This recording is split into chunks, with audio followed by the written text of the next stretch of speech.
everyone, this is Debbie from Project 39 Mini Albums. I'm working through some of the things in your stash. I'm using the Pet Collection Dog and the Pet 6x6 paper pad. I've already done a video on this project, the one I made for my daughter. I'll show it to you. But I did add to it. I made a cover for it. So it's got the cute dog pictures. My daughter's dog's first birthday is coming up. But that is in another video, and that's the cover I made just to keep it all safe. She can take it out. It just slides in. But I just made that just to protect it a little bit. It makes it a little sturdy and will help it ship. And I had the paper, so I might as well use it.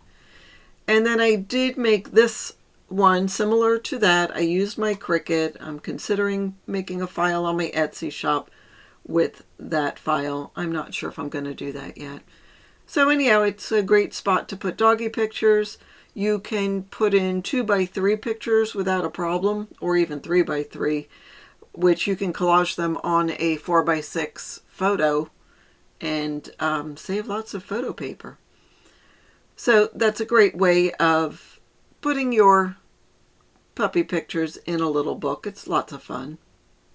And I still had some left over, so I made this 4x5 little book. It just has a couple of cut parts. It's very simple. I made it with all the rest of the pet stuff. There's the cute iguanas on there. There's a nice journaling spot. I have the goldfish here, a little side loading pocket. And then here's the kitty page. And here's the doggy page, and I used the remaining cut aparts and put them in a pocket in the back. So just a cute little book. But I used a lot of the stash with that, but I still had some small scraps left over. And I noticed on Call Me Crafty Al's sheet load of cards for March 2023, she used small scraps. And I also had a mental goal of making some cards to give away for Cards for Cubs this month. So I was able to use some of those small scraps and make some cute little cards.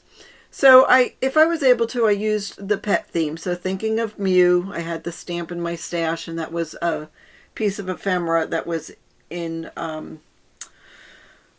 bits and pieces that go with the collection. So I've got the cat, and I've got the cat bones, and then that bottom piece I'm taking to look like a ball of yarn unraveled.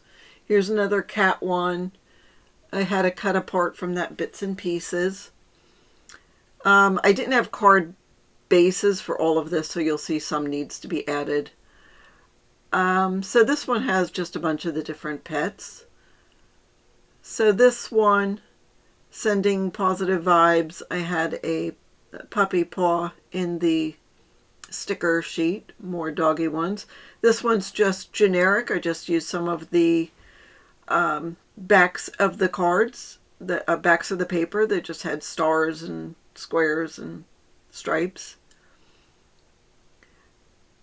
Sending you a smile on your birthday. I just thought that was cute with the dog. And then this one again has the iguanas, the fish, and the hamsters. Again, just shapes. The kitty cat one. And this one with the goldfish. That dark blue sort of has waves on it. That's what I'm taking it for anyhow. And sending you a smile on your birthday, I thought that was appropriate for the cute little animals. And I thought it made cute little cards. So that will work for Cards for Cubs. So that's a real quick update on different things I made using the Pet 6x6 paper pad, as well as the rest of the 12x12 collection. Now, I do have just a few pieces left over that I am going to use to make sort of doggy favors for my daughter to give out on her dog's birthday when she goes to the park or whatever. I'll put doggy bones or the cookies that smell like Oreos, but they're for dogs and they don't have any chocolate in them. So I will show that to you on my Crafty Goals update video. But that is what I have for you today. Have a fabulous day.